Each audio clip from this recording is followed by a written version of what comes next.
نوری نوری جلوہ تیرا سارا عالم صدقہ تیرا. چیز پیدا ہوگی تو وہ بزدل ہوں گے اور اسلام دشمن طاقتیں ان پہ ٹوٹ پڑے گی. دنیا کے سامنے سینہ تان کر لڑنے کے لیے نہیں، صلاحیتوں کو لے کر کھڑے رہیے.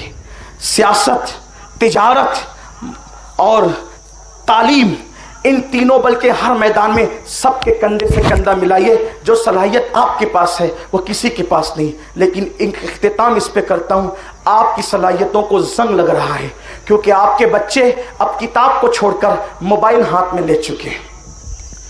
روزے میں بھی گیم نہیں چھوٹتا لوگوں سے. گیم روزے میں بھی، وہ روزے کیا قبول ہوں گے جس روزے میں خدا کی یاد نہیں آتی، گیم ہی میں ڈوبے رہتے ہیں. اور کچھ گیمز ایسے یہودیوں نے ایجاد کیے ہیں جس میں باضابطہ طور پر نفسیاتی طور پر تمہیں شکست دینے کا پلان ہے.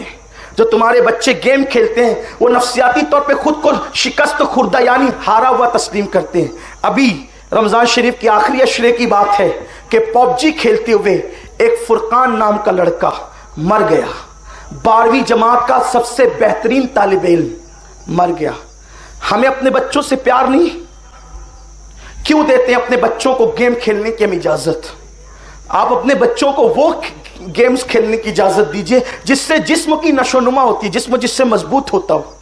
یہ گیم تو آپ کے بچوں کو نسوانیت کی طرف لے جا رہے ہیں.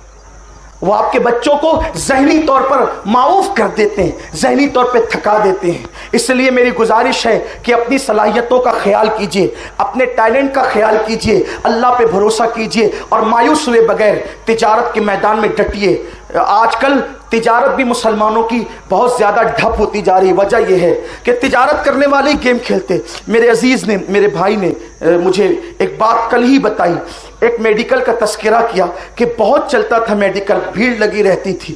ایک اس علاقے میں میڈیکل تھا نہیں، لیکن 4-6 لڑکے آنے لگے اور سب بیٹھ کر کے گیم کھیلتے ہیں. تو وہ گیم دیکھتے دیکھتے کھیلتے کھیلتے پھر وہ کبھی چٹھی دیکھتے، کبھی نہیں دیکھتے، کبھی چھوڑ دیتا ہے. لوگوں نے آنا چھوڑ دیا، مال ہے نہیں ہے. اس طرح سے یہ تعلیم میں بھی تعلیم کو بھی متاثر کر رہے ہیں گیم، تجارت کو بھی متاثر کر رہے ہیں، فکر و ذہن کو بھی متاثر کر رہے ہیں. میری گزارش ہے تجارت کے میدان میں مضبوط ہوئیے. مندی کا کوئی خیال مت کیجیے، اس لیے کہ تجارت سیاستدانوں کی چوکھٹ سے نہیں ملتی بلکہ رزق اللہ کے دربار سے ملتا ہے.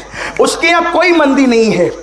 اگر تم اللہ سے اپنا رشتہ جوڑ لو، سب کی دکان پہ مکھیاں بھن بھنائے گی، تمہارے دکان پر گاہکوں کی قطار لگی ہوئی ہوگی. یہ بات ہے.